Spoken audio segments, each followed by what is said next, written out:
Salut tout le monde, j'espère que vous allez bien les amis, on se retrouve pour une nouvelle vidéo. Merci à tous ceux qui s'abonnent à la chaîne, ça fait hyper plaisir. N'hésitez pas à vous abonner les amis, ça ne coûte absolument rien, c'est gratuit. Vous aurez une petite notification lorsqu'une vidéo est publiée sur la chaîne. Donc franchement merci à vous tous, je crois qu'on n'est pas très loin des 14 000 abonnés, à 13 800 il me semble. Donc franchement merci les amis, ça fait hyper plaisir. N'hésitez pas à vous abonner, merci à tous ceux qui lâchent des petits pouces bleus, c'est grâce à vous que la chaîne va continuer à accroître. On démarre les amis avec le programme qui attend le Barça sur cette dernière semaine avant la trêve internationale, puisque dès ce week-end, après le match face à la Real Sociedad, ça sera la trêve. Donc on a deux matchs au programme. Ligue des Champions ce mercredi, déplacement du côté de Belgrade face à l'Étoile Rouge, et puis donc ce week-end, ça sera dimanche à 21 h, ça sera pour clôturer la 13e journée de Liga.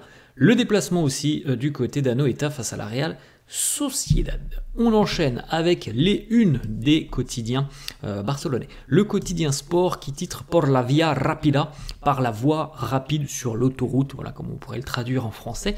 Le Barça s'impose hier évidemment lors du derby face à l'Espagnol, grâce notamment à un grand Dani Olmo, auteur d'un doublé. D'ailleurs Dani Olmo a été récompensé du trophée d'homme du match. Le quotidien Mundo Deportivo qui titre justement sur ce derby et sur la prestation générale et globale de Dani Olmo, El derby de Olmo, le derby de Dani Olmo, titulaire comme annoncé les amis depuis à peu près une semaine. Il était titulaire et il a fait un super match Dani Olmo hier, auteur d'un doublé avec deux très jolis buts, le premier avec l'ouverture magnifique de Lamine Yamal et puis le second avec cette frappe lointaine très bien placée. Il est très en forme Dani Olmo. Donc regardez une petite photo très sympa de l'équipe hier, et puis il y a un petit nouveau que l'on retrouve sur la photo d'équipe. Je pense que vous l'avez remarqué, il faut regarder juste en bas du côté de Rafinha qui a fait poser son fiston tout simplement, le petit, sur cette photo d'équipe.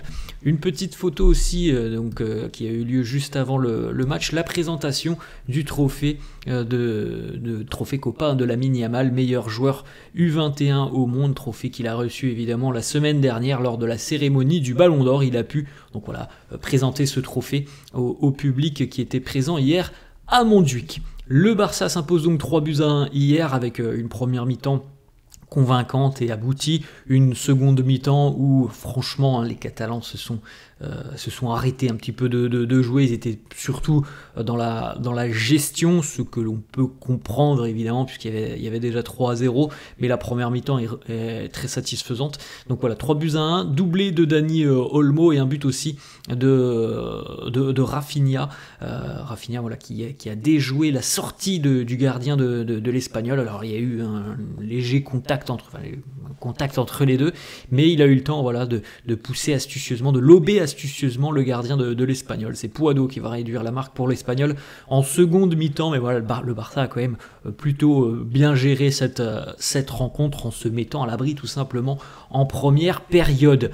Petite stat, déjà 40 buts inscrits par le FC Barcelone cette saison en Liga en seulement 12 matchs. Écoutez bien les amis, c'est un record depuis 70 ans, un petit peu plus, 74 ans exactement, et c'est d'ailleurs le deuxième plus haut total dans l'histoire du FC Barcelone.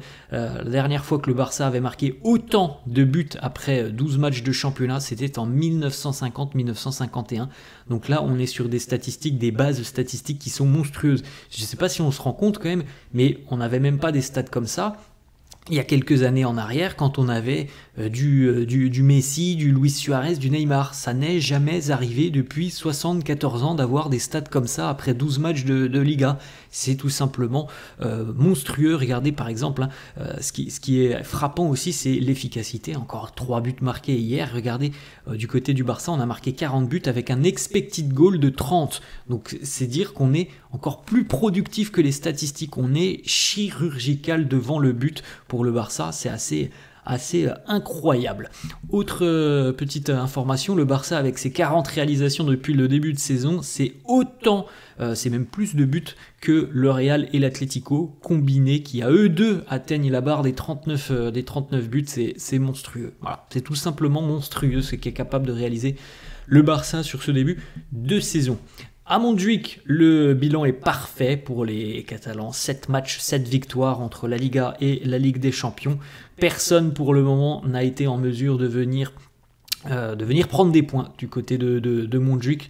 L'équipe au final qui a peut-être embêté le plus le Barça, c'était certainement Retafe et l'Athletic Bilbao qui n'ont perdu que d'un but du côté de Montjuïc. Sinon, il y a eu énormément de buts marqués aussi à la maison. On continue avec une petite information aussi qui montre à quel point il y a une diversité de profils offensifs qui sont capables de faire des différences. Le Barça est la seule équipe à avoir au moins 4 joueurs différents qui ont marqué 5 buts cette saison dans leur grand championnat. C'est la seule équipe à avoir cette statistique. On a Lewandowski 14, Rafinha et Lamine Yamal et Dani Olmo. Donc là on parle évidemment en championnat. C'est la seule équipe tout simplement en Europe à avoir autant de joueurs qui ont au moins déjà 5 buts. D'ailleurs sur les 48 joueurs, alors là on parle de l'Europe des 5 grands championnats, il y a 48 joueurs qui ont déjà inscrit 5 buts cette saison. Dani Olmo est le joueur qui a le meilleur ratio minutes-but. Il marque en moyenne toutes les 54 minutes, Dani Olmo, ce qui est quand même assez considérable et monumental quand même pour lui. On enchaîne avec cette autre statistique sur l'efficacité folle de Dani Olmo qui a marqué 4 buts sur ses 5 apparitions en Liga avec le Barça et il a marqué donc 4 buts avec 6 tirs cadrés, c'est énormissime. On enchaîne avec une petite déclat justement de Dani Olmo, MVP de la rencontre hier, MVP homme du match. Il nous dit c'est très important de continuer à prendre des points, je me sens bien. J'avais très envie de revenir, d'aider l'équipe. On est une équipe qui a quand même beaucoup de pouvoir, de potentiel offensif. Tout le monde peut contribuer, tout le monde peut aider à marquer des buts. On vient de voir les stats, les amis. Le Barça est la seule équipe qui a 4 joueurs au moins à avoir 5 buts ou plus. Et comme il le dit, sur le plan comptable, le Barça a fait une très très bonne opération. Alors le Real n'a pas joué puisque le match a été reporté, mais le Barça compte à l'heure actuelle 9 points d'avance sur le Real, ce qui est considérable. Marc Casado qui a délivré de nouveau une passe décisive hier, il en est déjà à 5 passes D depuis le début de saison. Gérone, Monaco, le Bayern, le Real et l'Espagnol Barcelone. Il est vraiment diabolique au milieu de terrain puisqu'il est d'une efficacité dans les 2 registres offensifs, défensifs. Il est très très à l'aise, très doué techniquement avec une très bonne vision du jeu. C'est pour ça qu'il y a quand même un milieu de terrain qui est quand même assez dingue du côté du Barça. Vous vous rendez compte qu'il y a 6 ou 7 joueurs maintenant qui postulent à des places de titulaires au milieu de terrain. Alors évidemment, il va falloir faire des choix pour Hansi Flick, mais il y a quand même beaucoup de qualité. On continue avec Marc Casado d'ailleurs qui vient de délivrer encore une fois une passe décisive hier, on vient de le dire. Il devient le premier joueur espagnol du Barça à délivrer une passe décisive sur 3 matchs consécutifs en Liga depuis 10 ans maintenant. Eh oui, c'est rare quand même du côté du Barça. Depuis 2014-2015, un joueur espagnol du Barça n'avait plus réalisé 3 passes décisives sur des 3 matchs consécutifs. Marc Casado l'a réalisé hier. Petite déclaration de Pedri qui lui aussi très en forme. Pedri, il ne cesse de le répéter, il est selon lui dans la forme peut-être de sa vie, de son moment. En tout cas, il est très en forme. Il nous dit « J'ai beaucoup travaillé pour avoir cette continuité dans mon jeu, pour me sentir bien physiquement. Et à la fin de la journée, ce que je veux faire, moi, c'est jouer. Il y a encore beaucoup de travail que vous ne voyez pas. Mais quand tu es à l'extérieur, tu essayes de tout faire, tu essayes de revenir plus fort. Il y a toujours des critiques qui peuvent parfois te blesser, mais on essaye de travailler pour changer les choses. Je me suis amélioré petit à petit, notamment sur mon travail au niveau aussi diététique. Depuis le retour de blessure de Pedri, on a quand même un joueur d'une régularité assez exceptionnelle. On continue avec un petit résumé des stats d'Inigo Martinez hier face à l'Espagne. l'Espagnol, 145 ballons touchés, 123 sur 131 pour les passes réussies, record du match, 5 sur 6 pour les longs ballons, 9 passes qui permettent d'entrer dans le dernier tiers du terrain adverse. Et oui, l'importance aussi d'avoir des défenseurs qui sont capables de relancer, de jouer de l'avant. Bon, c'est évidemment le schéma et la philosophie d'Hansi Flick. Il n'a perdu aucun ballon hier, Inigo Martinez. Une occasion créée, un tac, 5 dégagements, 3 dégagements de la tête, 2 interceptions, 8 récupérations de balles, 4 sur 6 pour les duels gagnés, 3 sur 3 pour les duels aériens. C'est le joueur qui a remporté d'ailleurs le plus de duels au cours de cette rencontre, 3 fautes obtenues aussi, et il n'a pas été dribblé sur ce match lui aussi. Il est dans une forme étincelante, Inigo Martinez. Pau Cubarsí, encore une fois, hier, l'Espagnol a subi la tactique Hansi Flick, la tactique, le piège du hors-jeu, l'Espagnol qui a vu des buts, encore une fois, hier, être refusés après visionnage de la VAR. Pau Cubarsí qui nous dit parfois, lorsque la VAR intervient pour revisionner le but de l'adversaire, on sait déjà qu'ils sont hors jeu, même si parfois ça se joue à peu de choses. Ça en devient une habitude pour tout le monde maintenant de voir des buts être refusés par le visionnage vidéo, parce que cette tactique est quand même très très bien au point côté barcelonais. On enchaîne avec une petite stat sur Lamine Yamal. Cette stat, elle est quand même assez monumentale, puisque après 50 matchs sous les couleurs du Barça, Léo Messi était impliqué sur 25 buts, alors buts plus passes décisives, et Lamine Yamal, lui aussi, après 50 matchs sous les couleurs du Barça, il est impliqué sur 24 buts. Voilà, c'est quand même assez parlant comme statistique, c'est parlant sur la précocité de Lamine Yamal. Alors on ne dit pas que Lamine Yamal va devenir Messi, mais en tout cas, on peut tout de suite comprendre qu'il va avoir un rôle quand même assez important, je pense, pendant de nombreuses années du côté du Barça. On regarde d'ailleurs, les amis, quelques maps intéressantes sur la prestation de Lamine Yamal hier, où vous pouvez constater, donc suivant la forme géométrique que l'on voit sur le terrain, carré, rond, ou évidemment les passes et les petites étoiles, donc les dribbles, les tirs de Lamine Yamal hier, 3 passes clés sur cette rencontre, 2 tirs cadrés sur 4, les dribbles c'est 3 sur 12 réussis hier. Et puis regardez un petit peu la zone de chaleur hier pour Lamine Yamal, grosse activité comme d'habitude sur son côté. Il y a eu une passe D magique, la passe D de l'extérieur hier pour Dani Olmo. Franchement, il a une vision du jeu, et il a la vision, mais il a aussi la qualité pour mettre un caviar tout simplement à Dani Olmo. Une passe décisive hier, voilà, les passes clés, les récupérations de balles et son activité incessante sur le côté.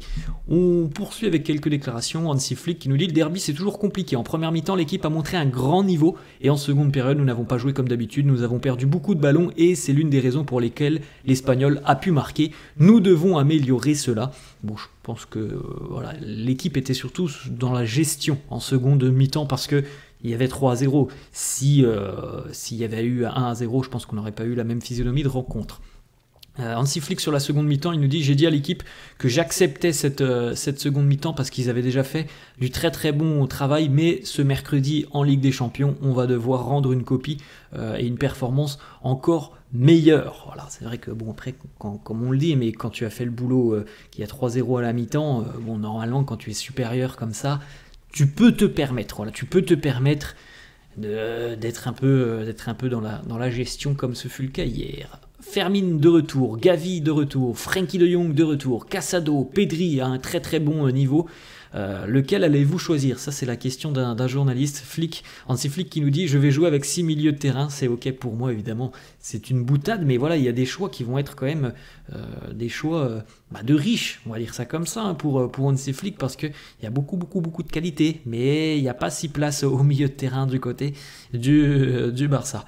On enchaîne avec Hansi Flick sur le retour de Gavi. Il nous dit: il va continuer de jouer avec nous graduellement, il est un joueur très important. Voilà, les minutes, plus les matchs vont avancer, et plus Gavi aura, je pense, un rôle plus important, et plus il aura 2 minutes. Hansi Flick qui nous dit aussi, voilà, sur l'objectif de cette semaine, il a fait une demande à ses joueurs, là, cette semaine, l'Étoile Rouge de Belgrade, la Real Sociedad. Il nous dit: j'ai dit à l'équipe au début du mois d'octobre que l'on devait remporter les 6 matchs que l'on avait. Maintenant, on en a gagné 4, donc les 6 matchs entre la précédente trêve internationale et celle qui arrive ce week-end.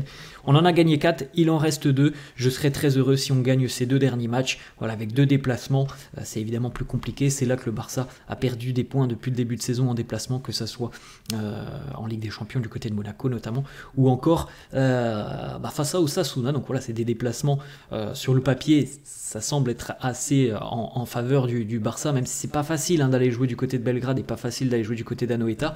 Mais la Real Sociedad est quand même, je trouve, un peu moins costaud que les saisons précédentes. Et normalement, le potentiel catalan devrait faire la différence face à l'étoile rouge de Belgrade. Hansi Flick sur Marc Casado, il nous dit il est incroyable, il fait tout bien, que ce soit offensivement ou défensivement. C'est vrai quand même qu'on n'attendait peut-être pas un Marc Casado aussi décisif dans les 2 surfaces, dans les 2 registres offensivement et défensivement. Il a un impact assez important sur le jeu du Barça.